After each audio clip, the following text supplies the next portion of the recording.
Bonjour tout le monde et bienvenue au podcast Les vraies affaires zéro bullshit, ici Roch Cholette. Merci d'être là.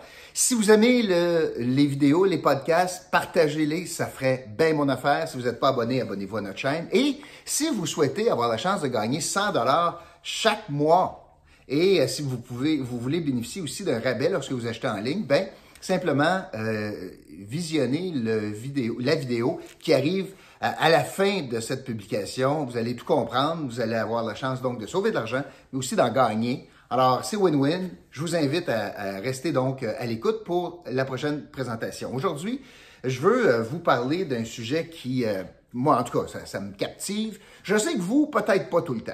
Mais là, c'est une chance, peut-être, de mieux comprendre qu'est-ce qui se passe derrière les coulisses ou derrière les rideaux lorsqu'il y a un remaniement ministériel, puis je vais tenter de vous montrer certaines hypothèses possibles. Pourquoi M. Trudeau, ce matin, a procédé à un remaniement ministériel? Tu dis, un tout petit en passant, mais pourquoi je vous en parle? C'est parce qu'il y a quand même 2 ministres du Québec qui sont affectés par ce changement, puis ça peut nous donner certaines pistes, certaines indications de ce qui s'en vient. Je commence, d'accord? Tout d'abord, je vous rappelle qu'on est dans une situation de gouvernement minoritaire. Gouvernement minoritaire, ça veut dire que les élections ne seront pas à date fixe nécessairement. Ça veut dire que le Parlement pourrait être le gouvernement pourrait être défait. On pourrait donc s'en aller, dissoudre le Parlement pour s'en aller en campagne électorale. Par exemple, si il y avait un vote de confiance, puis le gouvernement perdait le vote de confiance, ou même si M. Trudeau lui-même allait voir le gouverneur général pour demander d'aller en élection.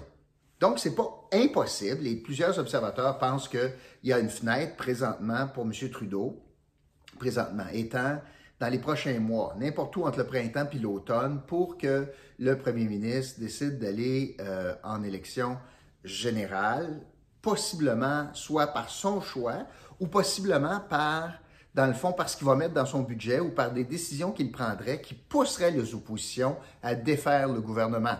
On va regarder ça attentivement. Sur l'écran radar, bien sûr, le gouvernement doit faire attention aux dates, parce qu'au Québec, on est en élection générale dans les villes, dans les municipalités, en novembre.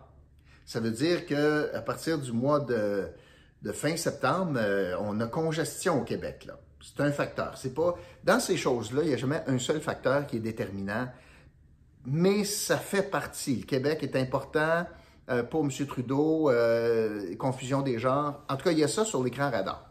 Maintenant,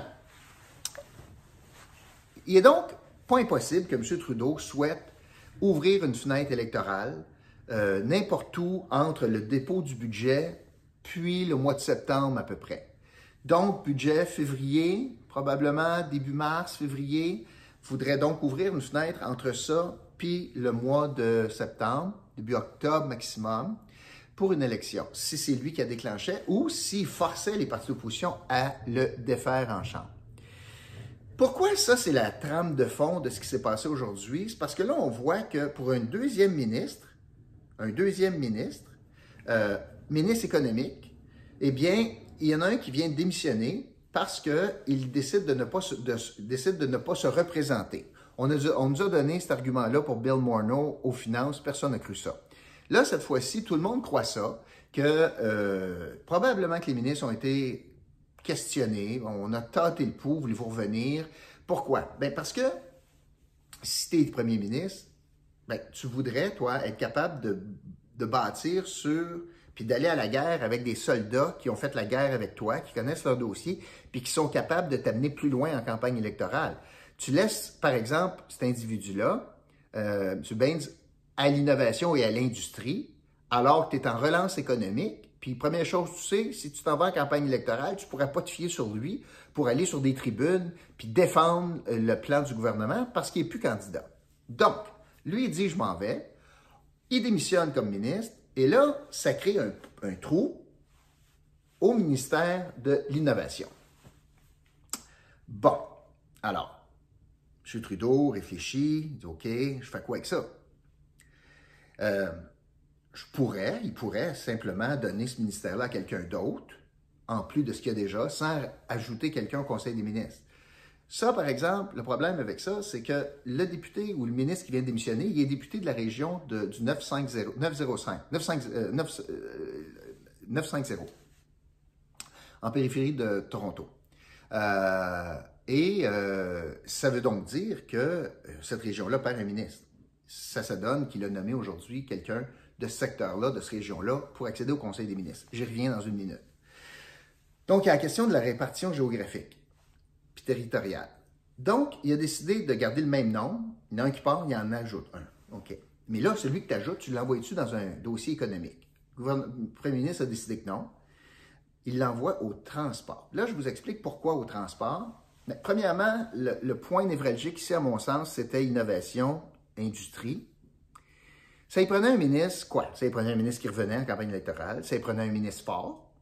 Ça y prenait un ministre bilingue. Puis qui c'était un bon communicateur. Il a choisi François-Philippe Champagne. C'est un bon choix. Parce que c'est un homme d'un grand talent. C'est un homme qui est un excellent communicateur, qui a fait ses classes, qui a fait ses preuves, puis il a des aspirations. Vous allez voir pourquoi c'est important plus tard.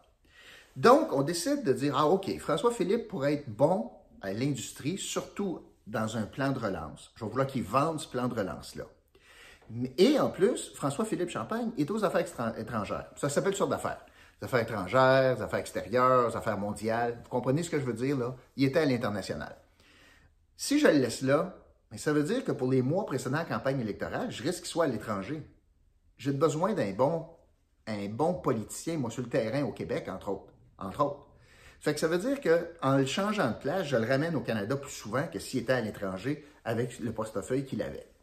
Donc, M. Trudeau décide de ramener François-Philippe Champagne au Canada dans un portefeuille économique. Tout de suite, une parenthèse. Ça y donne, dans le fond, une chance. Parce que tout le monde sait qu'on risque, au départ de M. Trudeau, on risque d'avoir deux candidats qui s'affrontent pour la succession, des candidats de l'interne. François-Philippe Champagne, puis Mme Freeland. Mme Freeland était à l'international, est aux finances, a eu des postes importants. C'est une femme extraordinaire dans le gouvernement de M. Trudeau. En ramenant M. Champagne sur des dossiers économiques et au Canada, il le met sur le même pied un peu, là, en tout cas pour être capable de compétitionner. Il est capable de dire dans son CV, j'ai eu un portefeuille économique majeur, j'ai fait de l'international, j'ai fait ci, j'ai fait ça. Dans le fond, ça égalise les chances en partant. Je ferme ma parenthèse. Ça, c'est plus humain que d'autres choses, là. Pas sûr que c'est la première préoccupation de M. Trudeau, pas pantoute, là. Mais dans le total, c'est bon joueur, c'est bon prince. Mais ça fait l'affaire du gouvernement. Comme je le disais, M. Trudeau a avantage à avoir un bon politicien à l'industrie quand on va essayer de faire un boost, hein, comme un char, là, hein, on va booster l'économie. Ça prend quelqu'un qui est capable de défendre ça, puis de défendre ça au Conseil des ministres. Donc, j'ai un gars qui part de l'Ontario, il était à l'industrie. Je ne veux pas mettre un néophyte, un nouveau, je veux mettre quelqu'un de l'interne, ça me prend un bilingue, etc. Ah, François-Philippe. Je prends François-Philippe Champagne, puis je l'envoie à l'industrie. OK. Bien là, ça veut dire qu'à l'international, j'ai un trou. À l'international, c'est pas un poste que tu donnes à n'importe qui. C'est souvent pas un nouveau. C'est quelqu'un de l'expérience, puis un diplomate, tu sais, dans sa personnalité, là, un diplomate. Mettons, moi, je serais l'antithèse du ministre des Affaires extérieures. Mettons, comprenez-vous? C'est à peu près ça. Ça prend quelqu'un qui est capable un smooth talker, tu sais, qui est capable d'être dans des soirées, puis parler, puis pas dire grand-chose, puis faire attention, tu sais, suave, tu sais. Quelqu'un au-dessus de ça, au-dessus de la mêlée. Là. Marc Garneau est idéal.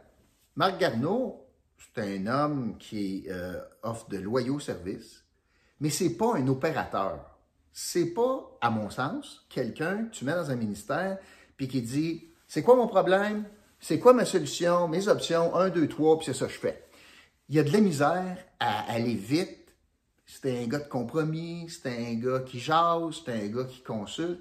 Regardez juste là, les Canadiens qui sont aux prises avec les problèmes avec les compagnies aériennes. Ça fait depuis le mois de mars qu'ils essayent de régler ça avec les crédits voyage. Juste ça, là. Puis l'aide aux compagnies aériennes. Il n'a pas été capable de régler ça. Il n'a pas été capable de mettre en place une mesure bien simple ou claire ou facile d'application pour les compagnies aériennes avec les fameux tests qui arrivent là, à l'étranger. Quand tu veux revenir au Canada par les airs, là, ça a commencé, puis là, on a dit, tout le monde est testé, puis finalement, en 72 heures, là, ça a passé à 96 heures, puis c'est pas tous les pays. Puis si tu es capable de prouver qu'il n'y en a pas, ben c'est pas grave. Ça non plus, c'est un autre bordel, ça là. Mais ça, c'est l'œuvre de Marc Garneau. Mais tu dégommes pas un gars comme Marc Garneau. Fait que tu dis, mon Dieu, j'aurais l'occasion d'envoyer donc un homme d'expérience, Marc Garneau, à l'international. C'est pas le meilleur politicien sur la Terre, bien qu'il a géré plein de feux, il a éteint des feux au Québec. Mais là, comme politicien, Rodriguez est meilleur, François-Philippe Champagne est meilleur, Mélanie Joly est meilleure que lui. Donc, on va envoyer Marc à l'étranger, puis on va s'en aller, puis on verra bien ce que ça donne en campagne électorale. Et ça veut dire que le nouveau venu, qui est ingénieur de formation, se ramasse au transport. Ça, c'est un petit défi, ou c'est un défi en anglais, on dirait un petit gamble, parce qu'il y a quand même des gros sujets au ministère des Transports, je parlais de deux, des sujets qui touchent le vrai monde, là, du monde, là, pas juste de la théorie, là, mais écoute, t'es pogné. S'il y a du monde qui voyage présentement, c'est entre autres parce qu'il y en a qui ont eu des crédits voyage, puis là, ils ont peur de le perdre parce que l'échéance arrive. Puis là, les deals sont bonnes, puis il n'y avait pas d'interdiction. Parce que là, tu te dis, mon Dieu, hein, comment ça s'en vient, les interdictions de vol, je suis aussi bien de partir, etc. C'est peut-être même le gouvernement qui a auto-créé le problème. Alors, bonne chance au nouveau ministre de la région de Toronto au ministère des Transports. Je veux en lien avec tout ça. Donc, ultimement, aujourd'hui, là, c'est un mini remaniement ministériel, mais pour aligner les flûtes pour une possible campagne. En tout cas, la fenêtre est ouverte. M. Trudeau, aujourd'hui, est mieux placé pour aller en élection, qu'il le souhaite ou non. Il est mieux placé après le remaniement qu'avant. Il ramène Champagne au Canada, il donne un mandat économique, bilingue, brillant, bon communicateur. Ça, c'est un actif pour lui. Il enlève Marc Garneau, sclérosé à transport, puis on va essayer de rebrasser ça pour régler la question des crédits voyage. Puis lui, je lui fais plaisir, il va être de bonne humeur, je l'envoie à l'international. C'est pas grave s'il n'est pas au Canada pour la campagne, ou d'ici la campagne. J'ai encore un ministre du 950 dans la région de Toronto. Puis, j'ai plus un ministre qui, dans le fond, serait là pour la ride jusqu'à temps que l'élection soit déclenchée, puis après ça va chez eux, puis qu'il y ait des pommes puis des oranges. Alors, ultimement, c'est win-win pour M. Trudeau. C'est un remaniement qui a du sens aujourd'hui. Ça veut-tu dire qu'il n'y en aura pas d'autres plus tard? Non, c'est pas ça que ça veut dire. Mais aujourd'hui, là, surtout à la veille d'une retraite fermée, parce que c'est ce qui va arriver, M. Trudeau a convoqué ses ministres pour une retraite fermée pour parler de COVID, pour parler de vaccins, puis pour parler de relance. C'est aussi bien de changer le porte-parole tout de suite. Là, en termes de relance, l'industrie va être importante. Cela étant dit, j'aimerais ça, je vais me mettre le coup, la tête sur la bûche, là, je vais m'avancer sur quelque chose. C'est possible que je me trompe, mais je vais essayer de faire une petite prédiction. Moi, je pense que au sortir du virus puis de la crise aiguë, quand on va parler de relance, quand on va arriver dans le prochain budget fédéral, qui va arriver d'ici 2 mois, je pense que un des enjeux majeurs pour les Canadiens, ça sera la question de la PCU, Prestation canadienne d'urgence, ou la PCUE. Les deux prestations qui ont été versées, et j'ai des chiffres, qui ont été versées en ne retenant pas d'impôts. Il y a eu 9 millions de Canadiens, à peu près, là, qui ont touché la PCU. Il y en a 2 millions au Québec, puis il y en a 3 millions en Ontario. On apprend que les T4 et les relevés 1 au Québec, les T4, ont commencé à être acheminés, à être distribués aux Canadiens qui ont touché la PCU. Ça veut dire qu'en termes de préparation de rapport d'impôt pour 2020, les gens devront inclure leur revenu de PCU dans leur revenu annuel de 2020, devront payer de l'impôt là-dessus. Je vous rappelle qu'il n'y a pas eu de retenue à la source. Ça veut dire que tu recevais 2000 $, ben, tu n'as pas mis 1000 $. Eux autres, ils n'ont pas gardé le 1000 $, puis Toi, ils t'ont dit, tu es capable de vivre avec juste 1000 ou tu es capable de vivre avec 1400. Mets ça de côté, là, le 600 pièces ou le 1000 pièces. Moi, je pense pas qu'il y a beaucoup de Canadiens qui ont fait ça. Et on va arriver dans une situation budgétaire là, où le budget va être déposé et honnêtement, la deuxième vague n'est pas moins pire. Les commerces ne sont pas plus ouverts. Je n'ai pas senti qu'il y avait pas mal plus de jobs. Et il y a encore bien du monde qui ont besoin d'aide du gouvernement. Moi, je pense qu'il n'est pas impossible de croire que le gouvernement, dans son budget, va donner un break aux gens qui doivent de l'impôt. On a déjà des signaux. M. Trudeau dit, faites-vous-en pas, dépêchez-vous pas à rembourser, là, on va respirer par le nez, on sait que la situation est difficile. Moi, j'ai l'impression que c'est pas impossible que, ou bien on dise dans le budget, on oublie votre dette. Fait que, mettons qu'au lieu de coûter, là, le fédéral a mis 2000, mais mettons qu'il recevait 600 pièces d'impôt, bien, dans le fond, le coût, c'est 600 pièces fois ça. Avec la dette où on est rendu, là, va-tu faire une grosse différence? Fait que prenons l'hypothèse là, que le gouvernement décide de dire dans le prochain budget, Mme Freeland dit « J'exonore votre dette d'impôt sur le PCU ». Elle parle à 9 millions de personnes. Une mesure. De la vraie argent, là. Avec de l'argent que le monde n'a pas. On a un plan de relance, puis parmi le plan de relance, je ne suis pas pour appauvrir les Canadiens, pour qu'ils dépensent encore moins, si je leur dis « Verse-moi 1000 pièces par mois ». Fait que depuis que tu l'as, depuis mars passé, puis tu me dois 5000 pièces, ben c'est 5000 pièces que tu verses au fédéral qui n'ira pas dans l'économie. Alors, si Mme Freeland dit « Oubliez ça, cette dette-là », et là, on vote sur le budget, ben ça pourrait devenir le ballot question. Ça pourrait devenir « OK, mesdames, messieurs de l'opposition, vous voulez, êtes-vous d'accord avec notre budget qui exonère le remboursement de l'impôt dû sur le PCU, sur la PCU? Les conservateurs vont dire quoi? On dit non. Imaginez, il va dire à 2 millions de Québécois, non, moi je pense que tu devrais rembourser. Tu n'as pas une scène, là, mais je pense que toi, les Québécois, tu devrais rembourser ce que tu dois à l'impôt. Alors, le remboursement de l'impôt sur le PCU pourrait devenir le ballot question. Les oppositions ferait tomber le gouvernement parce qu'il donne ce break-là, méchant début de campagne électorale, ou M. Trudeau dit, puis c'est tellement important comme mesure, puis mon budget est tellement important que moi, je veux un mandat clair. Voici mon budget, là, puis je m'en vais en élection dessus.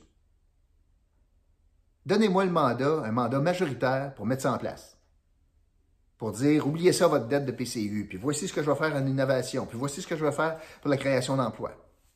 Alors, moi, je pense qu'aujourd'hui, c'est l'étape 1 de mettre la table pour le budget de la relance, de la reprise.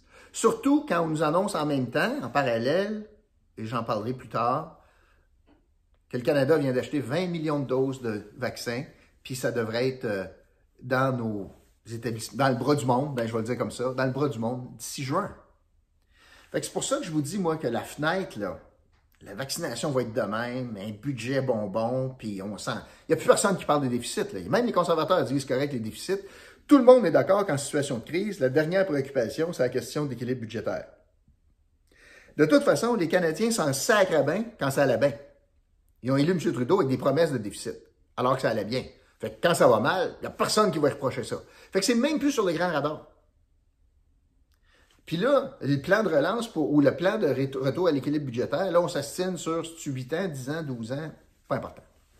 Alors voilà, c'est un petit peu ma lecture de ce qui s'est passé aujourd'hui. Je veux juste vous dire qu'il n'est pas impossible que vous voyez que certains analystes disent que M. Champagne a eu une démotion, passant des affaires extérieures qui est très prestigieux, là, tu sais, t'es le boss de la diplomatie, les ambassades, ben ouais donc. Puis là, il s'en va à l'innovation, à l'industrie. Possiblement, là, que dans la hiérarchie habituelle des postes, on considère que c'est moins important, l'industrie, que la diplomatie, que les affaires extérieures. Possiblement. Mais dans la situation présente, moi, je vous garantis que François-Philippe Champagne, c'est pas une démotion. Puis il vient de gagner encore davantage d'écoute de la part du premier ministre, d'influence. Il y a encore plus d'influence où il est maintenant que s'il était resté aux affaires étrangères ou internationales. Alors, possiblement, en surface, certains vont dire « Ah, c'est une démotion pour Champagne. » Pas pantoute. Pas pantoute. Pour moi, c'est un des ministres les plus forts au gouvernement du Canada. Il y en a d'autres, pas le seul. Et il est bien positionné maintenant pour la suite des choses avec une course éventuelle avec Mme Freeland. Ce sont deux candidats d'une très, très grande valeur. Et en tout cas, je ne sais pas si mes prédictions sur l'enjeu du budget électoral vont se concrétiser, mais moi, mon pif politique me dit que la question du PCU et des remboursements d'impôts PCU va devenir un enjeu majeur qui sera discuté dans les prochaines semaines au Canada. Merci d'avoir été là. Continuez à écouter la vidéo. Vous pourriez gagner de l'argent. Vous pourriez sauver beaucoup d'argent également. Merci d'avoir été là. Continuez à vous abonner et à partager les vidéos que vous voyez sur la chaîne YouTube Les Vraies Affaires, Zéro Bullshit. Merci tout le monde. À la prochaine.